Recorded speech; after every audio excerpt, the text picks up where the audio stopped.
welcome to our Dragonfly Insights interview today.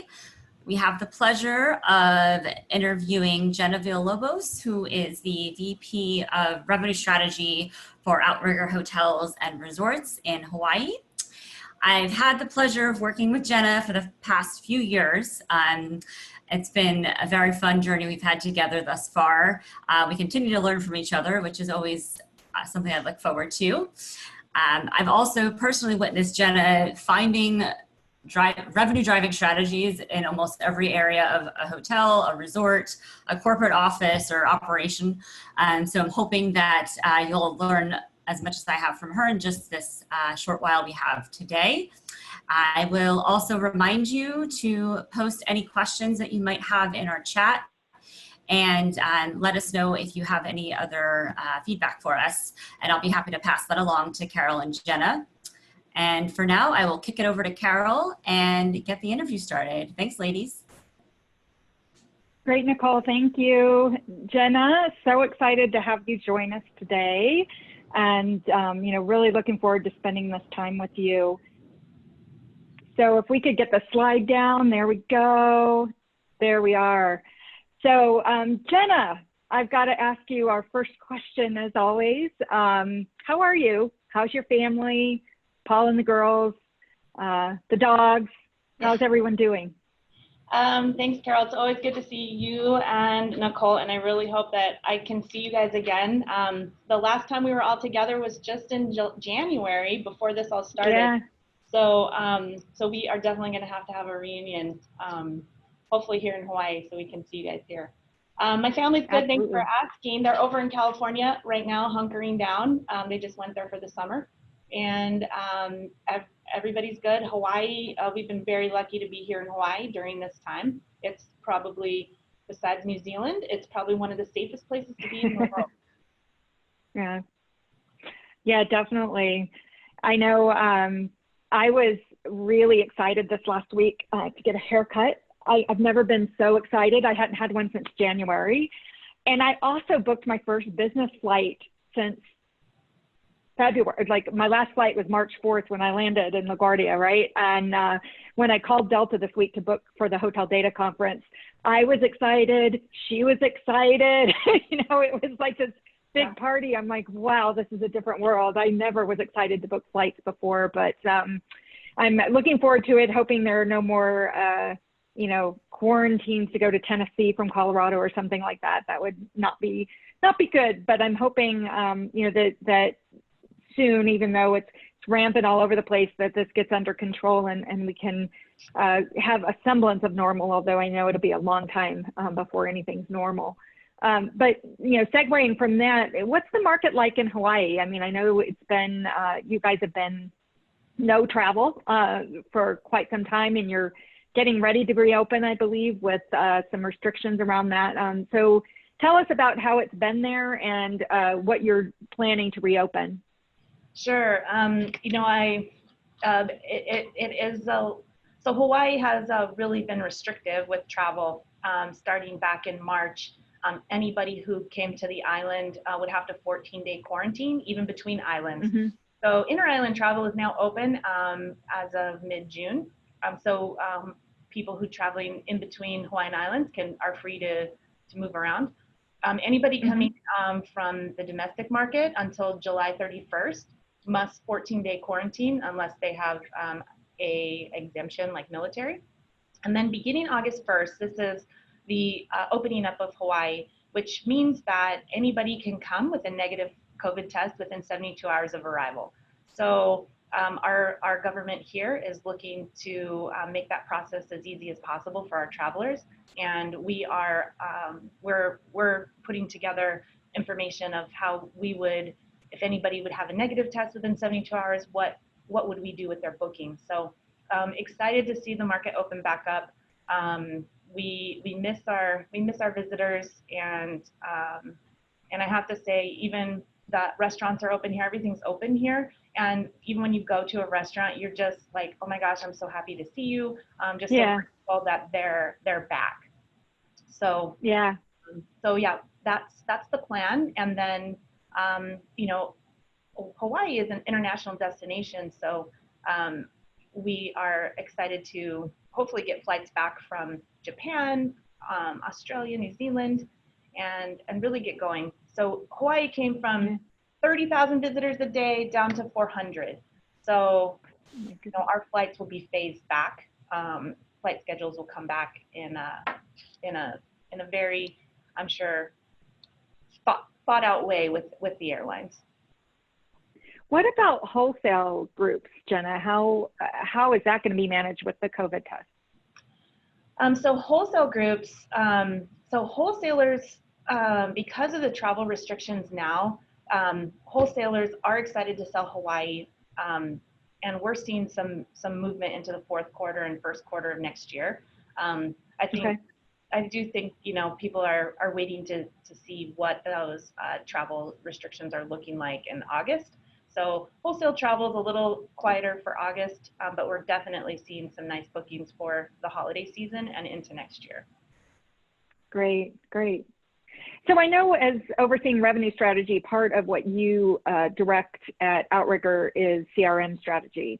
So what ways can you recommend all of us use our CRM strategies to help with recovery? That's been you kind of have to take between the data privacy laws and everything else, and being very realistic with how people are accepting messages right now, really have to take the playbook and throw it away. So our creative team, our CMO, our whole team here has really put together a nice cadence of emails that we're communicating to. So some of my favorite ones are the Paradise at Home, which are tropical cocktails, lei making, and really bringing the Hawaiian spirit, or our bula spirit in Fiji, to to the guests at home.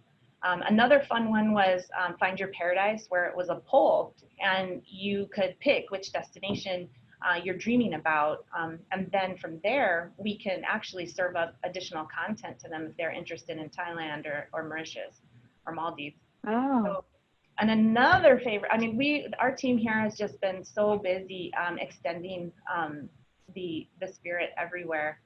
We've been broadcasting live music on our social media, so you can see these Hawaiian artists playing in their backyards in a really casual. It feels very intimate, even though it's so far away. So we're really proud to be a part of the team here to do that. Yeah, those are great ideas. I think keeping people engaged with your destination and dreaming about travel, while they can't get there right now. I know that I've watched some of those, and I've been like, close my eyes and I can see myself, not far from your house, Jenna. So I'm like, oh, I wish I could be there. Someday soon. So what creative, and I know you've given a few examples, but are there other creatives from other companies that you've seen that have really, you feel, encouraged travel and had the right tone of voice? Other examples that you can provide? Yeah, I just have to give another shout out to our creative team here. We have When the World's Ready to Travel video that really gives a global sense of place, our sense of host. And the end is one of my favorites, because you see hosts from all over the world holding signs, we're going to be here when the world's ready to travel. And Jenna, I think I sent you something when you posted that, and I texted you, and I'm like, oh my gosh, I'm crying. This is so good. Yeah, they did an awesome job with that. So I just have to give our creative team a shout out for that. Awesome. So what are you doing with pricing around your loyal guests? I know you guys have a loyalty program that is global with other partners, and how are you managing that with your loyal guests, and how you message and price right to them right now?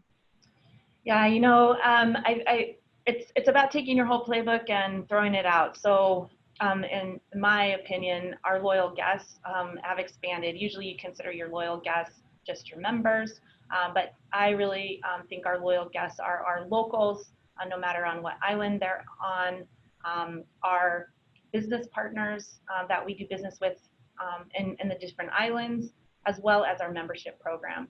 So really thinking about that loyalty a little bit wider than we normally would, and just really understanding what each of them need. So for our Kama Aina here on the islands, you know, what is really going to speak to them and give them, you know, a taste of we're taking care of them and they're going to come stay in our hotels.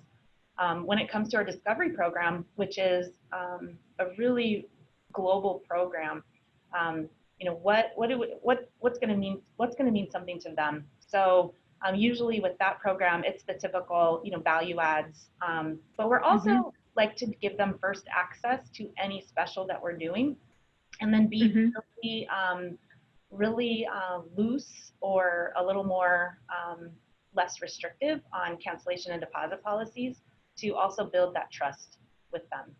So, you know, it really is tailored bit by bit, whether it's club access, inclusions, or whatever is important to them. And then for our business partners, whether it's some of the businesses in the island or some universities, you know, what can we do to make it easy for them? So that's how we've been thinking about it through this time. And have you seen any pickup in the future from your loyal guests? Yeah, so again, grateful for all in Hawaii, all our Kama Aina who is staying at our hotels. We have Waikiki on the beach that's open. We have the Malia Ohana that's open, as well as some of our airport hotel and our embassy hotel. And we've been able to sustain some of our staff and offer great service and give our locals an experience to stay on Waikiki Beach when typically they wouldn't stay here in July because the market runs 90%. So we have been seeing some really nice traction through June and July. And how are you communicating kind of your cleaning and safety protocols to, I guess, all guests in general, but also to your loyal guests? Like, how are you guys approaching that? What do you think is important? What are you hearing is important? So a lot of the research is saying that the cleaning and protocols are very, very important. So we have a program called Outrigger Clean Commitment, and we have it splashed on the website. And then we've also taken that messaging and put it through every distribution channel we can put it on. Our sales team is also doing like live webinars, walking our partners through the clean commitment that's great. For themselves. Our Japan sales team actually goes to the hotel and does a Zoom in-person site and show them the clean commitment in action. So it's really getting to our partners and selling the clean commitment as part of our value proposition. And that's great. That's a great idea, Jenna, to do what your sales team is doing. I haven't heard much about that elsewhere. That's a really terrific idea. And then our resort charge is changing a little bit. That we will offer some different kinds of things to our guests instead of giving them, you know, access to local activities.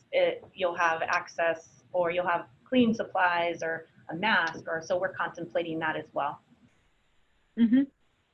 Great. So how do you, over the past few months, how have you nurtured your guest relationships in the absence of travel? So we have, just want to say one more thing. If you haven't seen the Hyatt video for their clean commitment, you have to watch it. I really think Hyatt did a nice job walking people through the whole guest journey, through the banqueting, through restaurants, through their room. I thought they did a really nice job. So that's a good video to check out. Great. And then back to your question, we have a unique opportunity to really get to know our customers on a deeper level. You know, we can't give them a percentage off or blast them with offers.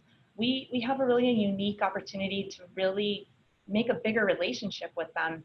And that is through, sharing, again, recipes, spot ideas. I saw one hotel that actually gave housekeeping tips of how to, get that corner on the bed, or how do you something. So, we really have a time to make a deeper relationship and really become part of their lives in a meaningful way, other than just being this, place you sleep. So I think that's yeah, really I think that unique. Yeah, no, I think that's great. I think we have to be focused on the depth of the relationship that we have with our guests, and to take this as an opportunity to build that emotional connection. Because, the guest that has an emotional connection, that cries at the Outrigger video, is going to think of staying with Outrigger the next time they book in Hawaii or Fiji or Maldives or whatever. So, I think that that's a really important point. We have seen, and along the way, some hotels that just said, we're just going to stop communicating altogether. I'm like, no, now's not the time to stop communicating. You have to change your message. You have to change your cadence. You can't push promotions. Like, right. None of that. Like you said, the playbook has to go out the door. Yeah. But it is the time to get emotionally engaged, because I think everyone that I know has been on edge from this whole thing. It's a global thing. And so, we've all been have PTSD and emotional scarring from so much that we've been through with this. And so I think, everyone to different levels, right? But I think it's so important that hotels take the time to build on the relationship that had a foundation, and now we can go much deeper, like the roots of a tree, right? Yeah. That's and good. it's really, because we can't be with our friends, our family, we can't do the things that what we need to do. It's really reminding people that, that leisure time, or even those business connections, like where we spend time together, you look back at those times right now and you're like, wow, I was really grateful for that time, and I can't wait till I can do it again. So that's the kind of message you have to convey to the people without being sappy, right? It has to be a brand voice. So right. And really authentic to who you are. I mean, what I loved about the Outrigger video is that it was so authentic to the Aloha Spirit, to Mahalo, to all of that. It was just, and I know you have hotels outside of Hawaii, but your majority of your hotels are in that market, and that's where you started. And it was just so genuine and real, and truly, what I've experienced when I stayed at your hotels. And it was just, I think it was really well done. And so therefore, hotels shouldn't go outside of their wheelhouse and try to be something they're not. Yeah. They need to be authentic to where they're located, or where their hotels are, or what the culture of their hotel company is. But just don't stop communicating, right? Yeah, for sure. And, it does take the content, the creative, the technical push out.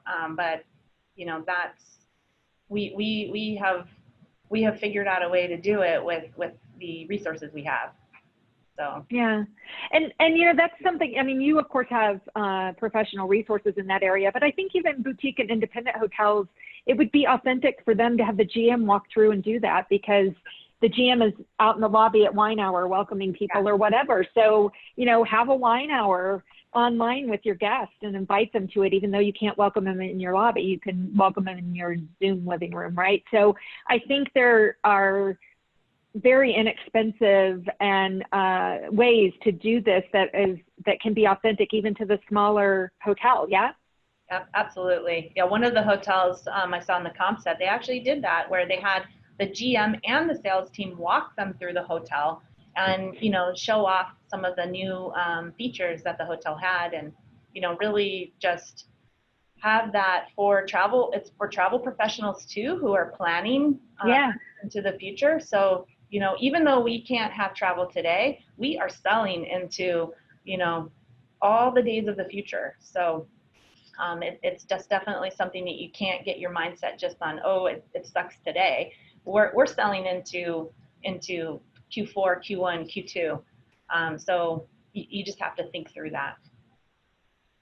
Right. And people are going to, remember the outreach and remember the things that you've done, during this time. I think, at Dragonfly, I mean, we haven't been able to hard sell anything right now. I mean, obviously we're trying to go out and say, hey, we'll help you free of charge on some things if you need help. We'll, you know, and I've organized the ladies social hour on Fridays just so that, because I believe in women leaders very strongly and supporting one another, but I wanted to continue that connection. And we usually have our connection, you know, of course we do work on different things together, but I mean, it's usually at conferences, and now those have been, you know, ripped away from us. And so how do we connect? And I think, you know, applying that mindset to hotels is, you know, still developing that relationship. It's called customer relationship management, right?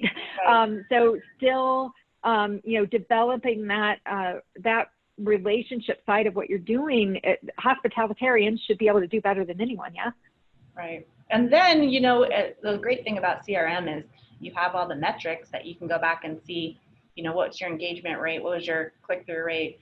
You know, how many times did people open this email? What are they doing with it? And, you know, we have seen some really fantastic open rates and engagement with our emails from the Paradise at Home, the music, and also some of the other recipes and things we've sent out. That's great. Terrific. Good job, Outrigger. So how have you revamped your digital strategies, and how are you going to adjust those when the market comes back? Because, you know, obviously, you know, keyword buy, different things have to change, right? And your focus has to change, right? So what have you done thus far, and what are you prepping to do for reopening? So we are a little different because nobody can drive here. So we, you know, unfortunately, we did have to pause our advertising during the stay-at-home orders for everybody. So we have recently started our digital spend again, and we're really focused on who can travel. So we have studied a lot and forecasted out which markets and which phasing or when will those stay dates hit Hawaii or hit some of our other properties. So we're focused right now on local. We're also focused on Q3, Q4 travel from West Coast. You know, looking at some of the customer sentiment studies, you know, the amount of folks that we have to market to is a lot smaller than it used to be. So, you know, really have to understand who those customers are, where are they, and who will have a COVID test before they get on a plane, because not everybody is going to submit themselves or their families to that. So that's how we're adjusting it, and we have a great partner with Sendine, so they are helping us get all that together. Great. So you know, if you don't have a partner like Sendine, what are some things that you can suggest people look at when they have a very, very small budget and not a lot of support? What do you think they should investigate or consider? Well, because my core competency is revenue, which means that we're going to look at the data. Who's if you don't have a lot of money, understanding who's going to travel to you. So if you're in a drive destination, who are you going to have the at-bat with? So understanding that first, and then that should help you target better where you're going to spend, whether it's going to be a social spend or where you're going to place your paid advertising. So study who's going to come to you first and how they're going to come to you. And then deploy accordingly. Exactly. Yep. Okay. There's not a lot of cash anymore. There's not the marketing budget that you started with the year is not the marketing budget you have today, most likely. Yes, for sure. So everyone has to, regardless of whether you're a larger or smaller organization, you have to refine what you're doing. Yeah, for sure. Yeah. So I think I just let me see if I saw something come in. I'm not sure. So a question, Jenna, from the audience. I love the Zoom walkthrough with sales. How are you making adjustments for future groups? Are you seeing new group growth in 2021 outside of groups that moved to 2021? Yeah, so what we're doing is the groups are a little different. So, and typically what we see in Hawaii isn't your typical mainland groups. We see more SMERF business here. So we are seeing action. We're seeing pipeline being filled for Q4, Q1 of next year. So we are definitely seeing that. I'm trying to understand, how are you making adjustments for future groups? We are being flexible with pricing, but we're not necessarily bottom floor, rock bottom pricing. What about attrition and flexibility on cancellation and that type of thing? Yeah, for this destination, the flexibility with cancellation because of the different travel restrictions is always something that we have to be considered for. So that is definitely something that we're talking through, but it hasn't been a obstacle for the group that we're talking about. And attrition, have you changed that percentage in your contracts?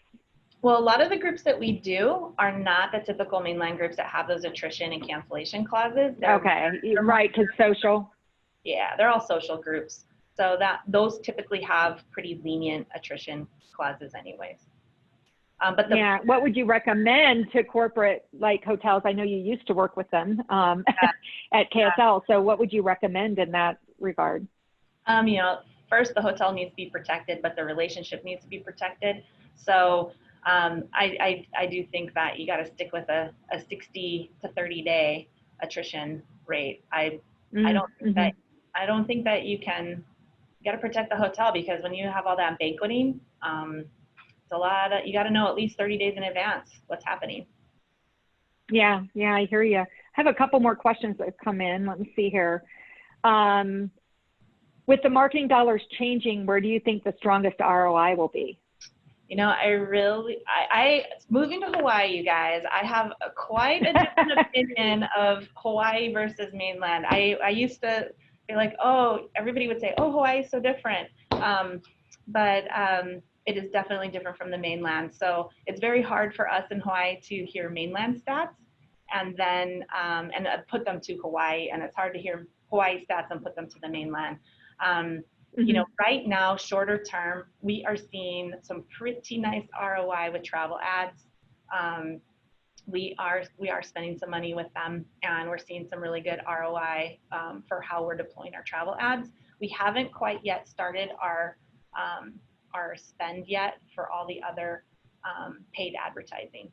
So I have to it's hard to quote stats when I think every market is different, and we are in a new environment, and so everything is going to be different. So I would assume, Elise on our team is always about test and learn. Yeah. You probably have to do more of that than ever before right now, right? Absolutely. And test, Elise is absolutely right, because you have to test and learn and then adjust, because it's like opening a new destination, opening a new hotel. You can't really put a lot of faith in the past trends. Yeah. Okay, so I have another one here from Rachel. So are you seeing future 2021 bookings equally across your portfolio, or mainly at the properties that are currently open? That is a really good question, because it is. Yeah, because just because a property is closed doesn't mean if you have somewhere else to send it, doesn't mean you need to stay closed. So you can leave all your fishing poles out and then gracefully move people into the right place. So for 2021, all our hotels are open and expected to be open. We are seeing pipeline pretty much equally throughout. The hotels that we have in Hawaii, we have beachfront, off beach, and some lifestyle hotels. And we're seeing each of those pipelines not quite at last year's level, but still pretty healthy considering. That's good. That's good. And I guess you probably have some hope in that as things begin to open up more and more, you'll see some more even short-term stuff coming into Hawaii, more so than you have in the past, perhaps. Yeah. Okay. Absolutely. And just because the hotel's closed Good. today, you know, you have to just think, oh, okay, the hotel's closed today, but we're still selling 1,000 days into the future or whatever it might be. Mhm. So, and then Mhm. and market it and sell it as such. Yeah. Yeah. Good. So, are you communicating with guests that canceled reservations due to COVID, or whose reservations were canceled because the islands were closed, in order to get them to come back? And if so, how are you messaging to them? Yeah, that is something that we've been working on since March 24th. So, because Hawaii was shut down at that particular time, it was a very sudden, traumatic shutdown. So we have used our CRM to target our guests based upon travel restrictions. So the tone that we've taken with our communication is that, you know, here's the information you need to know. We want you to come and stay with us. Here are the options for your rebooking. You can cancel. Here's our cancellation policy. You can rebook it, or you can move it. What did we give them? We give them cancel, move, or it was moved to another hotel that we had open when things opened up. So we have gone out with this message. Let's see, April, May, June, July. So 4 months in a row. We do it month at a time because things so quickly. So we go out probably for July. We went out mid-June. We will contact our guests for August, mid-July, and that is because we have to wait for the government in Hawaii to tell us what is possible, and then we package it up and send it.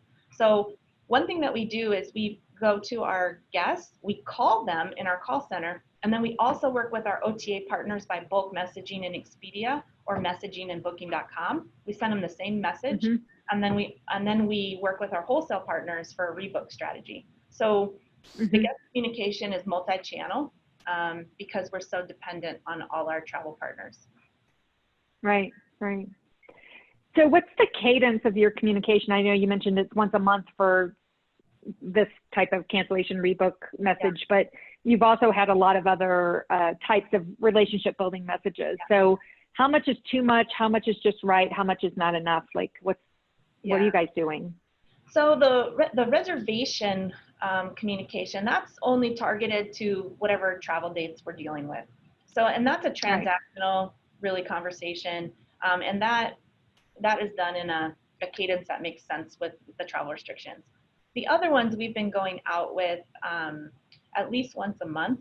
We've been going out with an engagement email. And then now we're starting to test the waters with more promotional. Find Your Paradise is our current campaign. And we are dropping that email went either yesterday or it's going to go today. So we're testing the waters with to see how promotional campaign does, which is really focused towards later Q3 and Q4 and into 2021. So, and then you know your open rate, you know who didn't do it, who didn't earn it, and then you can figure out from there. But the cadence of once a month when we have something impactful to say has been working. Okay. So what about your partnership with other departments within Outrigger? I know you've talked about your marketing team and your CMO a lot.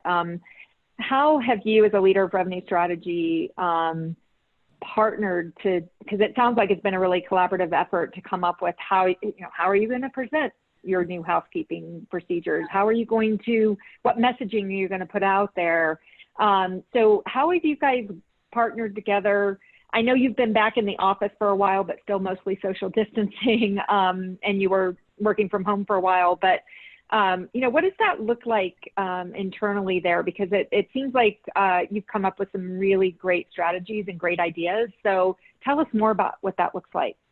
Sure. I have to say this has brought our team together even closer over this time. And starting on March 25th, I think that was a Monday, maybe, we do a daily stand-up, which is actually happening right now. And that daily stand-up is with our CMO, our revenue strategy team, our brand team, and it has distribution, call center, and it has key players in the hotels here in Hawaii. So every day we're on the phone for sometimes it's 15 minutes, sometimes it's 45, and we're really keeping in a tight group, tight knit group to keep the communication close. Talk about, you know, travel restrictions, whatever the obstacle is of the day, we're going to solve it coming together. So every day we have friendly banter. We look at our pipeline. We look at how many calls, how many web traffic visits we're getting, what do the bookings look like, and then we're communicating that every day to that core group, and that has really helped keep the collaboration strong. That is great. You know, I think it should bring us all closer together right now, right? Because we're all in this together. So, you know, it takes every lever, every bit of experience to be able to come out of this, because it's you know, 9/11, 2008, everything combined, and even bigger, right? So, you know, so I'm really, and we can see the results of your efforts based on what you guys are putting out. So I applaud you guys for doing that, and for the leadership there that has made that commitment, because, you know, looking at Hawaii and the islands, I mean, you just have been hit harder than just about anywhere. I mean, I was in New York City, we were hit hard, but we were running, you know, 25% occupancy when you were like 6%. So, you know, and you're removed from, you know, so many people, right? And some of you have family in other places and you couldn't go see them. And, you know, and so, you know, I just think, you know, even if you had wanted to break social distancing, go 20 minutes away, you couldn't, because you had to get on a plane. So, you know, I'm sure it's been, you know, quite the mental challenge there too, to just kind of push through all of this and focus on what needs to happen at the hotel company. Yeah, no, thank you. And our CEO does meetings with everybody, the executive group, frequently. So we are constantly communicating all together. And that has, you know, we've stopped any issues from happening, or if somebody misinterprets something, you know, those daily stand-ups really help keep the group really focused. And we're dealing with less resources. So we have to think of different ways to do things better, faster, and hopefully we'll be stronger in the end. Yeah, very good. So because you lead CRM, but you also lead revenue management, right? How are your pricing strategies changing as major markets reopen? So major feeder markets reopen to you, and you know, how are you approaching that from a pricing standpoint? Yeah, we have put together a phasing process. So we have to evaluate every single contract. So there's business you probably looked at, you know, 4 or 5 months ago, and you're like, I would never do that piece of business. Now you have to reconsider every business, every contract. Our sales team is pretty hungry to go look under every nook and cranny. So we have a different take on base business at this point, which is going to allow us to keep our retail pricing a bit stronger. So we have a Goldilocks philosophy that we're not going to be too hot, we're not going to be too cold. We're going to be just right in the middle of where we need to be in the market. And that's how we're looking at it. We're looking at those value adds. What are those things that aren't deep discounting? What is going to make sense for people? And that's really how we're moving forward. But it's not being egotistical or prideful and looking at base business. It's like, okay, let's look at that again, because all of those companies are rebidding their businesses too. So right. So we're looking at it holistically across every single vertical market, and really going back and asking for business and doing what makes sense for our retail price. Now, I know that you guys negotiate wholesale contracts pretty far out, and they have kind of long-term. Yeah. So 2 questions on that. Are they renegotiating all of those right now? And secondly, how is that impacting your future negotiations for like 2022, 2023? Yeah. Have you seen any impact there yet? So we happy to say we do a lot of dynamic pricing with those Yep. wholesale. So, the conversations are about margins. So it's like you have to walk that fine line, right? You can't, we need our travel partners. So you can't go really hard at them at lowering the margins, but then you can't give them more margin either because we have to make money. So it's a fine line of how do we really get merchandising? How do we get our our place high enough so the customer always sees us? So that is what we're focused on, is merchandising, making sure that we are always upfront, present, and if we do that, we shouldn't have to steeply discount or do something, because it's not like the market's going to open and all the hotels are going to be open at the same time. So it's not like in 2008 where you had all this supply and then you had all these planes flying still. We have reduced air capacity coming here, and then we have reduced supply here in the market. So it's an ever-changing supply here in Hawaii. We don't really quite understand what it's going to be full-time or long-term, but it's not like 2008 where you had all these buildings, you had all these seats, and then you had to fight for it. It's a little bit different. I saw a question pop up here. Let's see. Thought I did. Let me see here. Oh, do you see anything that other properties are doing that you don't recommend doing and you think is a mistake, like marketing or dropping rate or doing things that you don't believe is the wisest approach? Vegas scares me, to be honest with you, with their super cheap rates. I think that's really scary, but also casinos have a different economic model where they need people on the floor of the casino making money. So it's a little bit different. I am seeing some crazy stuff in opaque models, like Hotwire, like stuff that you can't even make money on. So I think that we have to keep profitability in mind even more. Because before all this happened, labor costs are constantly increasing. So, and now with the cleaning commitments, that is also putting some extra costs into our rooms. So, we have to think about profitability. So, so that kind of stuff scares me, the dramatic discounting of rates. Yeah. And, we've seen with some of our clients where some of those discounts that have been put out where, they really thought that it would drive some business coming in, and then it ended up driving some local business that wasn't necessarily who they wanted at their hotel. And, them having, I know you won't get that in Hawaii necessarily, but, them having parties in the room unsocially distanced and that kind of thing. So I think there's really a fine line you have to walk to finding that sweet spot of, what is a profitable position? What is going to get the type of consumer that you want in your hotel? Because we do have to walk that line right now, and be cautious around that. I think. Well, and to add to that too, sellout isn't a sellout anymore. So 100% what used to be, we can't do that anymore because of social distance, whether it's in public space. So that's another thing. So we actually learned from some experience in June, and we're sending out a pre-arrival letter that reminds our guests again, social distance, pool time, just to help them with their journey through the hotel, because we want to make it as easy on our guests and our operating staff as possible, and that's through education. Sure. Yeah. So have you seen anything about website behavior that has been different than the past?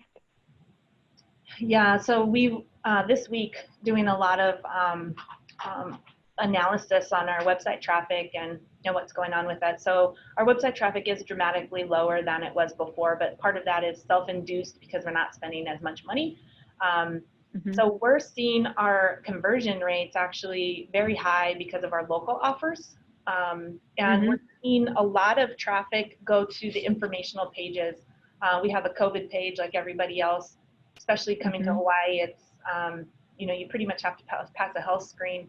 So a lot of communication and education is what we're seeing our web traffic. And then those who are booking, we are seeing the conversion higher because we're targeting them. So right. So yeah, and then our call center, we actually had more calls than we did last year for about 2 weeks because Outrigger worked with HSMAI for the buy one, give one. And so we've been redeeming those. So our call volume, we did not have enough people to answer our calls. So we had to cobble it together and we got through it. But it's been very rewarding to be able to give back to the healthcare workers and see them take that's great. Of that buy one, give one. Oh, that's awesome. I did see a couple more questions come in here, so let me look through here.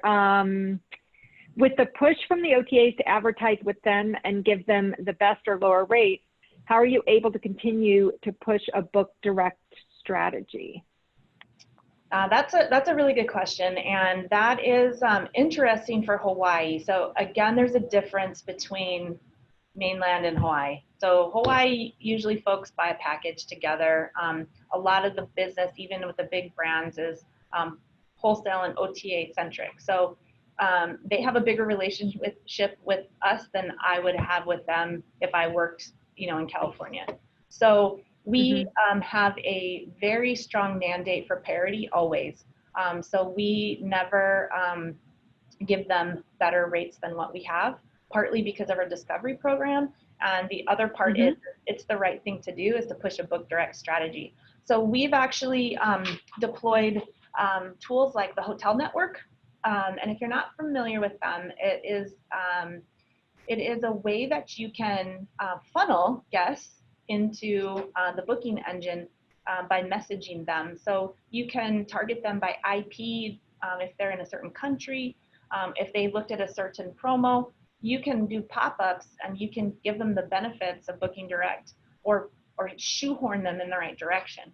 So that has been a strategy that we're been using now for about 18 months and it's working very well. We've also tested guest book, people immediate gratification for booking direct. And then we've been working with Sabre on how to pump up our book direct messaging. And this is with less traffic than we usually get. So we're doing a lot of testing. We have a roadmap for all our website products, which I would encourage everybody to have. Where are you trying to get to? What are the tools? What are the tactics? Constantly refreshing our content. And then, again, in Hawaii, it's a little different because OTAs are so important to this destination as well as wholesale. So making sure that they have an even playing field, and we're working with them and looking at our total cost of acquisition all the time. Yeah, great. I think I saw perhaps another one come in. Let me look here. Are you using CRM differently for your condos where those types of units may be more popular with a kitchen, et cetera? Airbnb type properties with private pools are seeing an increase in some places. So what are you seeing with your condos? So we actually had during COVID, the peak of stay at home, actually short-term rentals and some of our condo products were not legally available to rent. So we were dealing with some government restrictions. Now we're back open. And the issue is we are actually starting to really try to expand our condo business. We've had a couple different conversations about vacation rental software and on that kind of thing. So we are sending different messages to them, but we had to be very respectful of the government during really the majority of the last few months to not push too much business or advertise too much for vacation rentals. But now we're all back open and we're starting to see those bookings come in again, fourth quarter, first quarter next year. Let's see. How are you dealing with OTAs? I think we heard a little bit of that from the previous question, but do you see some OTAs closing shop or merging together? I'm not quite sure what's going to happen with with Booking.com. It seemed like they had, I'm not quite sure what's going on with them. They just seemed like they were maybe in our market just struggling a bit, but they seem to be back on track. Expedia, there's been a lot, they've been in the news a lot this year. I don't think they're going to go anywhere. What I'm actually seeing happen is wholesalers. I'm more concerned about wholesalers. Yeah. Wholesalers couldn't even refund their customers back their deposits. So in the markets that I support in Hawaii and APAC, OTAs are actually a bit stronger, and it's smaller wholesalers that I'm concerned about. Are they going to meet, are we going to have to pull their LOCs? Do we need to go to a virtual credit card, which costs us more money? Are they going to be able to pay their bills? That is more of a concern for my business than the OTAs. Yeah, I know when we've been working to try to connect some of them are just like, our offices are closed, and we're like, are you permanently closed? Or, so it's been really a challenge to do some of the direct connects. And then a lot of those OTAs are using the white label of Expedia to book. So, you could either book through Flight Center or you can book through Expedia, those travel agents. So, I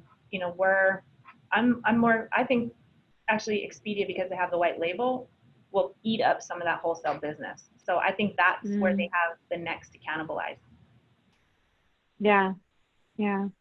Well, let me just check to see. I think we have time for one more question. Let's see here. I am going to, so are you still finding value in utilizing an RMS because you use Duetto? And I'll add to that question, have you had to go in and make some configuration changes in light of COVID? Yeah, I love that question, Elise, because it is something that you have to think about.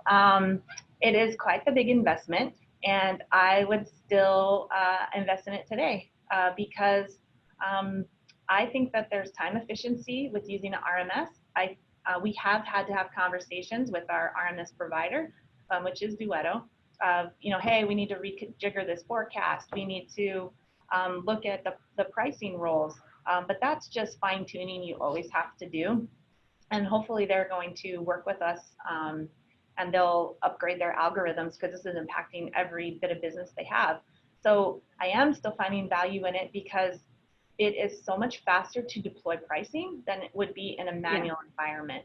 So, and we are still, you trust and verify, making sure that the pricing recommendations make sense, and then let them go out. So yeah. And I think as business starts coming back, as you start seeing that grow and grow, that an RMS is going to be able to pick up on those little changes in demand, or even big changes that happen overnight or something, much more quickly than, running a manual report and looking at our pickup last night, right? So, I think and then we've also had reduced staff in a lot of places, and so efficiency is become even more important than it was in the past. Yeah, absolutely. And in a human, I think we have a value in RMS just on the room categories alone, for them to dynamically price and push out. We may have a nice value oriented entry price, but if you want that ocean view,